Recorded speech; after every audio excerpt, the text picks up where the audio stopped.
So hello and welcome to a very noisy and somewhat backlit Los Angeles International Airport, the iconic air control tower in the middle there.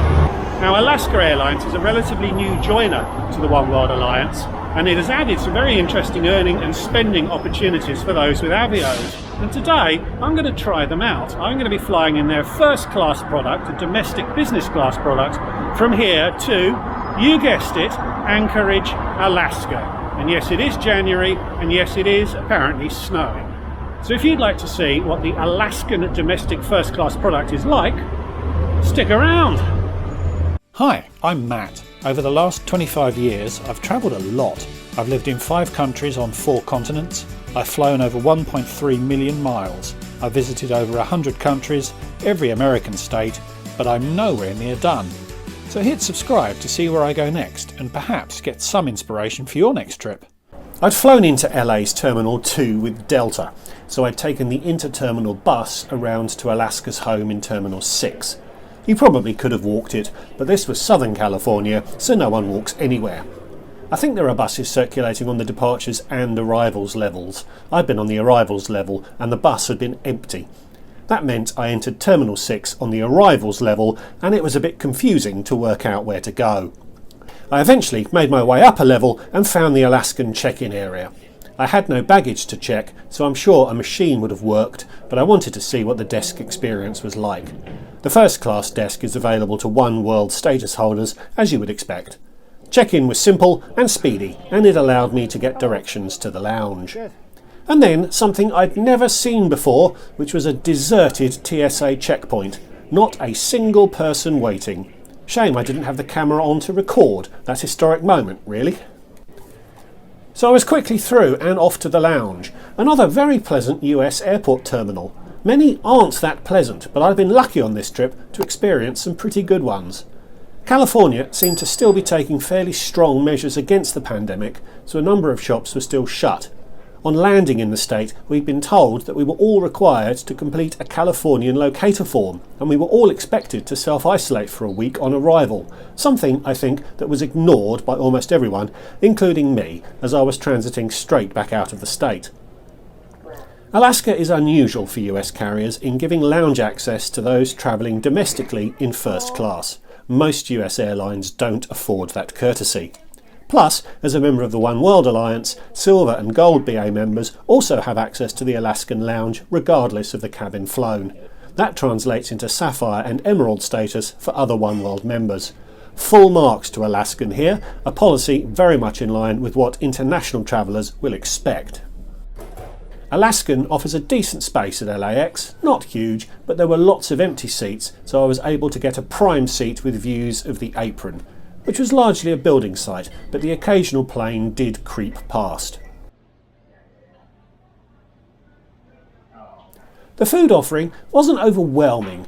That machine is a pancake maker, which is an Alaskan signature offering, but there were soups, and the fridge contained bar snacks, plus the ingredients necessary to make a chicken Caesar salad.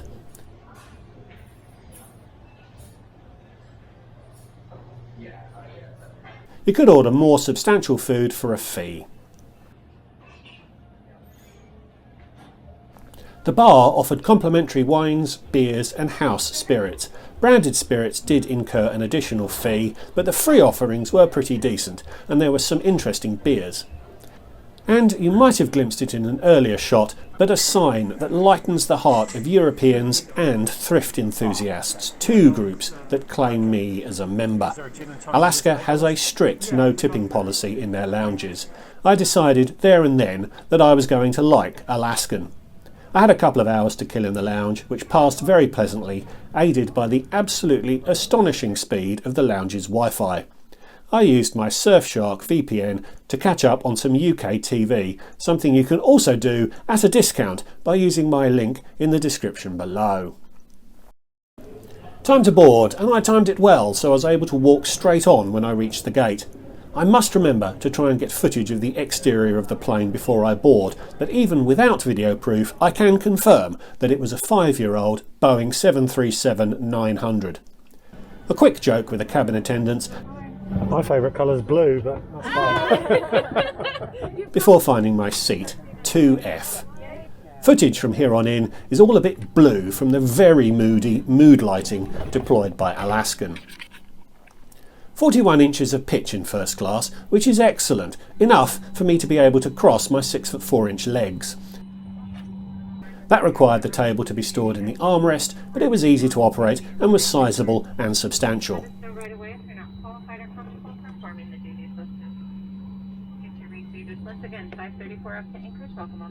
In-seat power, delivered via plug and USB, and there was also a pull-out drinks table between the seats. Water was provided in environmentally friendly packaging, along with a wipe. The seat wasn't exactly overstuffed, but was pretty comfortable for the 5-ish hour flight. No pre-departure beverages, but the crew were lovely. A few groups had gotten split up when their seats were allocated, so there was a fair bit of seat shuffling before we locked down for takeoff, which was to the west, so we were quickly over the Pacific before turning north towards Alaska. Not much to see after dark, although we did cross quite a chunk of the western part of the US on the way north. A drinks round quite quickly after takeoff, still in heavy mood lighting mode. At least it saves me the time, as I can't colour correct these clips. A G&T for me, served with something I've never seen before, which was lime crystals rather than the fruit itself. I've drunk a lot of G&Ts in my life too. They did the job, even if they made the drink taste a little chemically. Proper glassware too, which is another big tick for Alaskan.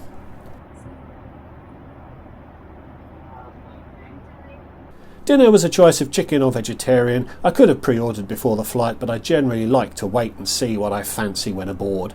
Served all on one tray. It was quite a substantial offering all round and was very tasty, albeit perhaps a little dry. And the plane had a toilet that was small, which contained a toilet. No shocks there. The 900 version of the Boeing 737 is the longest available, and it's only about 8 feet shorter than the Airbus A321. Running from the back of the plane to the front, there were 18 2/2 rows of economy in a 3-3 configuration with 31 or 32 inches of legroom. I flew back in economy, so I'll show you more of that offering in a week or two. In front of that were 4 rows of premium seats, still 3-3, but with 34 inches of legroom, and up front was 4 rows of business in a 2-2 configuration. The plane was probably half full, although business was completely full. They are really keen on the mood lighting. In-flight entertainment is delivered to your device, not unusual in the US, but something to be aware of.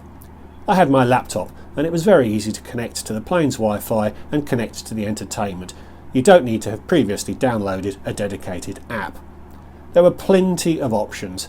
I sort of scrolled past it, but you could get a streaming package for the flight for $20. The site also included a moving map. I mentioned that the crew were attentive and more drinks could easily have been procured, although I decided to take a nap as there wasn't that much to see out of the window. We landed around midnight into a very cold Anchorage. So Alaska Airways, I really liked them.